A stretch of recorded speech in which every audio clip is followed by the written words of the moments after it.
Hello po, isang magandang araw po sa ating lahat and kumusta po kayo? Ako po si Ate Mel and sa lahat po ng mga nandito po ngayon, Scorpio, balik tayo ulit sa ating tawas, no? So, be reminded na po na hindi lahat po ng Scorpio may sakit. So, para po ito sa mga tao po na may nararamdaman at gustong alamin kung ano po nangyari po sa kanila. Now, doon sa mga baguhan po, no, tawagin po ninyo akong Ate Mel and ang way po ng aking panggagamot or ang magagamot kasi tinitingnan nila muna kung ano po nangyari sa inyo, no? So this is my way, Bea Tarot card, malalaman ko kung ano po nangyari sa inyo. And then, tingnan natin kung ano po yun and mas madali siyang gamutin kung alam po natin kung napano kayo. Di po ba? So, let's begin, no? But before that, no, let us declare the four names of God, which is Yahweh Bob Hey, declaring His love, His protection to cover all of us. And hingi din po tayo ng taimtim na dasal, no? Ito po yung tinatawag po natin, I believe in God, no? And panunumpa po sa ating Diyos Ama, itong tinatawag po natin na Ama namin.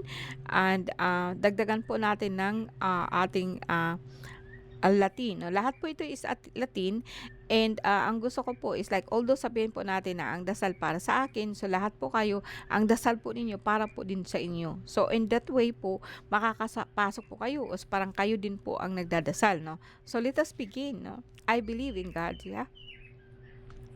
Cristatim Hisum Christi Pater Salvami, Cristatim Hisum Christi Pater Salvami, Cristatim Hisum Christi Pater Salvami, Paternum Deum Christum Solimi, Cristatem Christum Igusum, Paternum Deum Christum Solimi, Cristatum Christum Igusum, Atum Picatum Igusum, Jerusalem Barsitit Lababimi Salvami.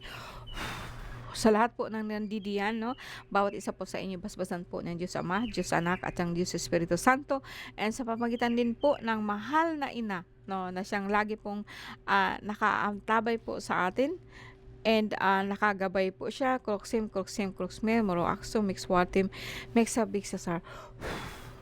Okay, so sa lahat po ng Libra, Scorpio. Scorpio tayo guys, no, sorry. So, Scorpio, tingnan natin. So, kukuha po tayo ng tatlong series po ng ating card. Tigsisiyam lahat, no? Isa, dalawa, tatlo.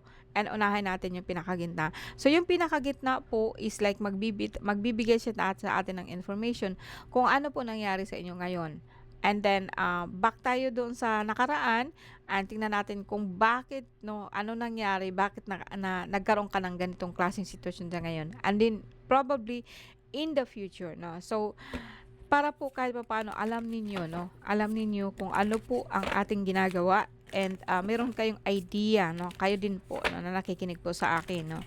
Scorpio, October 23 hanggang November 21. October 23 hanggang November 21. Okay? In the center of your card,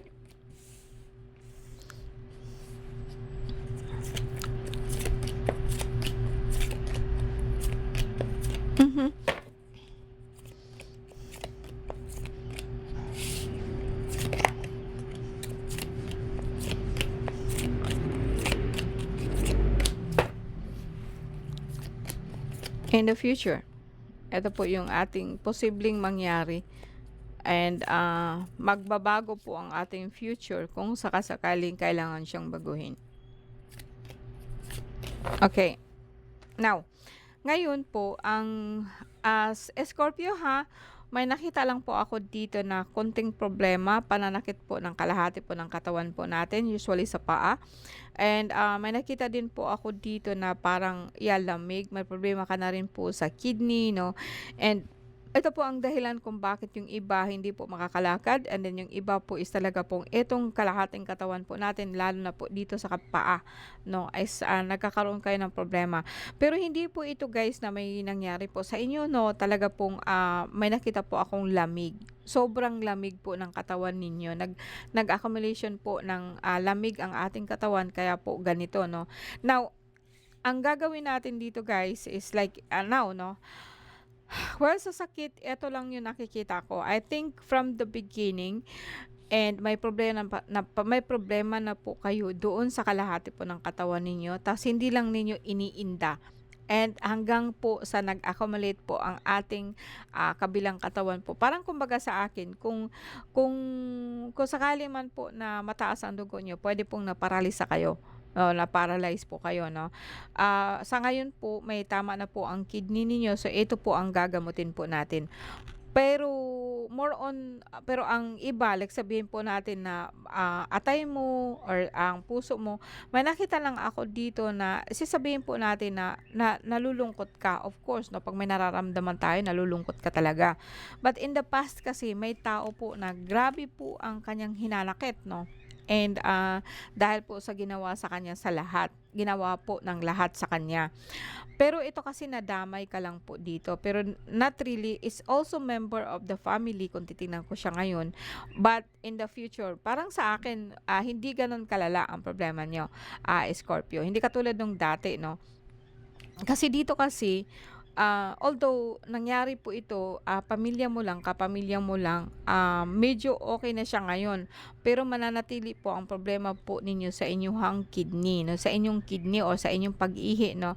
And ang paa po niyo talaga is like pinasok ho 'yan ng lamig, hindi po 'yan something po like may gumagawa 'no. Ito naman kasing in the past niyo parang okay na siya 'no. May kaunti lang problema dito yung parang lagi kayo nagugutuman or nagpapagutom. May nakita din pa ako dito na isang hari na gusto na po umalis pero it's okay. Parang ano lang siya ba, yung nagugutom siya. And, ito'y sa pamilya pero is okay 'no. Puwede kong gawan ito ng paraan, madali lang po 'to 'no. Ang pamilya ng Scorpio kasi is like lahat kasi kayo merong alam. Lahat kayo ibig sabihin mga pamilya ninyo, okay pamilya po kayo ng manggagamot, marunong po talaga kayo pagdating po sa astral, marunong po kayo sa espiritual. Kasi ang Scorpio kasi is connected po siya sa water. Just in case po nangyari po ito sa inyo 'no, bawas-bawasan lang po 'yan, 'wag masyado pong, 'wag po kayong masyadong ano ba, 'wag na ninyong alamin ang lahat. Kasi may mga bagay po talaga na, it's good to be no, mas maganda siya kung 'wag na nating pakialaman, it happened in the past. Kasi nakikita ko dito guys yung babae po na minsan, nananakit sa'yo, dahil sa galit niya, nadamay lang ho ikaw nun. Pero ngayon kasi okay na po siya 'no, parang kumbaga kung sakali man isa kang Scorpio tapos hindi mo pa 'to, nalalaman, ang alam ko kasi sa inyo na as I said, meron kang isang ninuno na labis na nasaktan, na parang pinagtutulungan siya ba, no, in fact hindi ka maayos ang pagkamatay niya. Dinaan po siya sa kulam pero ang problema po 'to sariling pamilya lang po ang gumawa nun. So dahil po sa hinanakit niya at sama ng loob 'no, lahat po 'yun ginantihan niya. Kaya po ikaw po Scorpio kung sakasakali pong naramdaman mo 'to 'no, merong sumpa sa pamilya po ninyo. Kaya po hanggang ngayon masakit ang dibdib niyo. Hindi in a way na may sakit kayo sa puso, kundi yung hinanakit po niya napasa dun sa inyo. Now, papaano po natin gawan ito ng paraan 'no? Well, mag-usap po kayo 'no, puwedeng kung ayaw mo, sabihin mo natin gusto mo lang kung mawala sa kanya, may ritual po diyan 'no, pero kailangan po 'yan mag-alay po tayo ng kahit papaano po buhay or sabihin po natin dugo, puwede po manok 'no, hayop lang, manok 'no. Gawin po ninyo ito in a way para po kahit papaano po maibsan po ang nangyari. This is in the past na po 'to 'no, hindi siya gano'n 'no. But so far talaga ito lang nakikita ko, walang iba. Hindi siya gano'n kapula. Kung titingnan ko dito, sabi ko nga sa inyo, nagmamanas kayo kung minsan hindi kayo nakakalakad, masakit yung lower back ninyo, 'no. Pamilya kasi dito kasi in the family, eto family din, in the future family din po, 'no. Huwag kayong masyadong maano guys 'no, alam kong paulit-ulit kong sinasabi sa inyo na hindi natin pasanin ang lahat ng problema ng ibang tao, which is also a wrong way to say. Kasi po, ang problema naman kasi kahit po ang ating pamilya po, lalo na pagka ikaw, yung bagang, minsan kasi guys, no, alam niyo ba kung bakit pinapahirapan tayo? Kasi alam kasi nilang ikaw lang ang makakagawa nun.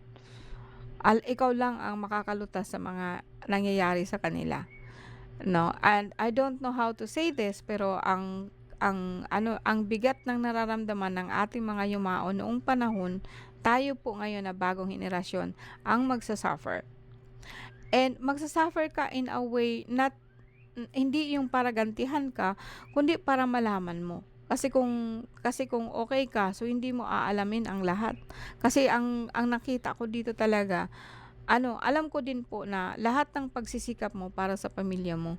And so far, alam ko na nagugutuman ka, alam ko na minsan yung bagang may kasabay siyang pasma, na may kasabay siyang pasma sa kusog, pasma sa lakas, 'no? Sa amin kasi 'yan, pasmo sa kusog. Kumbaga sa akin, yung pinilit mo na gawin ang mga bagay o mabibigat na bagay na hindi kaya ng katawan mo, yung tinatawag pong pasma sa kusog. Mayroon din po yung tinatawag po nating pasma po sa tubig, yung bagang pagod ka tapos naliligo ka kaagad. Ito din po yung nakikita ko sa inyo.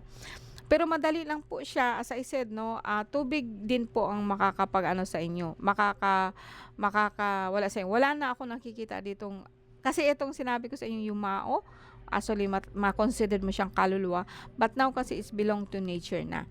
Wala na siya ang energy niya po guys is like para na po siyang, sumama na po talaga sa mga kalikasan, like sabihin po natin na, nandiyan na po siya sa lugar po ng mga engkanto kasi malakas po siya dati, 'no. And, ngayon pong wala na siya, naipasa niya ito sa inyo. Kaya alam ko pa, kung sino ka man ngayon nakikinig, isa kang Scorpio, alam ko po na meron kang sasagipin or meron ka pong obligasyon sa pamilya mo. Hindi yung ngayon kundi sa mga yumao po na pamilya mo, 'no. And, now eto po ang dahilan kung bakit nahihirapan ka physically, 'no, parang hindi ka makabangon, hindi ka makabuhat-buhat. Mataas po ang creatinine mo. Pero hindi siya creatinine creatinine or sa kidney mo kaya po minsan po talaga pong nagmamanas po ang mga paa mo. Just in case hindi gano'n kagrabe, ito lang ang problema mo, wala akong makitang sobra-sobra talaga na sakit na nakikita ko. Yung bagang nagmamanas lang ang paa mo minsan, pero kung grabe ka talaga, pwede kang tumawag sa akin para makakuha ka ng bangkal, 'no, or just in case maghanap ka po ng bangkal. Eto lang po nakikita ko guys, okay na po ito, solved na po ito. Now sa ritual, pwede pwede ka naman po na like kailangan kumuha ka talaga ng isang marunong na kung saan po igabayan lang po ikaw kung paano mo siya gagawin, 'no.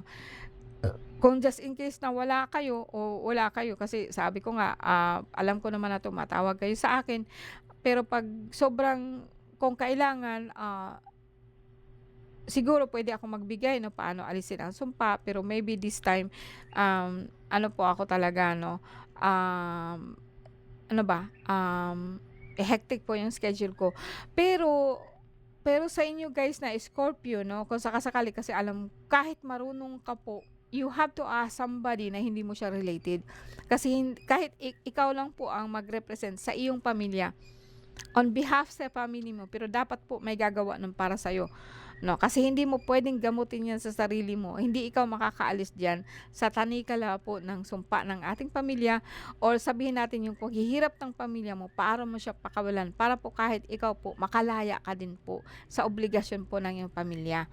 Alright guys, thank you very much po 'no, sa lahat po ng mga nandito po ngayon, yeah, eto ang nakikita ko 'no, simple lang po 'to, hindi naman siya gano'n kagrabe, pagdating sa sakit you're okay, kaya lang alam ko po na gusto mo talagang mawalay na sa kahirapan and gusto mo po talaga na at least kahit papaano po makaranas yung pamilya mo ba ng sobrang na happy na maibigay mo din sa kanila kung ano po ang mga kailangan nila. Now dito naman in the future, as I said, wala akong nakikitang pagbabago 'no, kasi mas more on 'pag hindi ka kasi yung nangyari okey ka ngayon, medyo okey ka. In the past kasi parang may problema ka na po sa kalahating katawan mo. And, in the future kapagka hindi mo siya kasi eto po ang nakalagay 'no, baka po maglala po yung tinatawag po natin na problema po sa iyong kidney kaya ayusin mo na po, 'yan po, oh. So, puwede po diyan ang lahat po ng gamot po na kung saan puwede po diyan ang tinatawag natin na, bangkal or mambog, isa lang 'yan. Puwede rin po sa inyo ang, alingatong kung meron kang mapagkukuhanan dapat presko po siya, hindi yung synthetic na. Puwede din po ang sambong, sambong po na presko, 'no, sambong na presko at saka iwasan mo pong kumain ng sobrang matataba 'no, at saka huwag kang kumain po ng manok. isa po yan. Huwag ka din pong kumain po kahit papaano po ng mga malalangsang isda or yung malakas siya pa pang magdugo, no? Parang madugo na isda, no? Yung pag hiniwa mo, maraming dugo na lumalabas, no? Huwag ka po kumain yan kasi grabe po yun sa binat, no? Okay guys, thank you very much, no? And yeah, hoping that I'm gonna see you next time.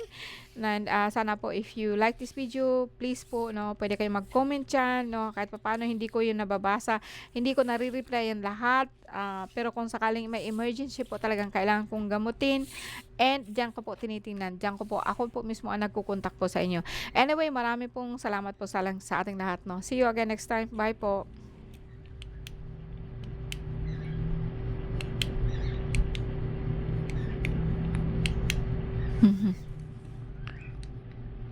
Ayaw.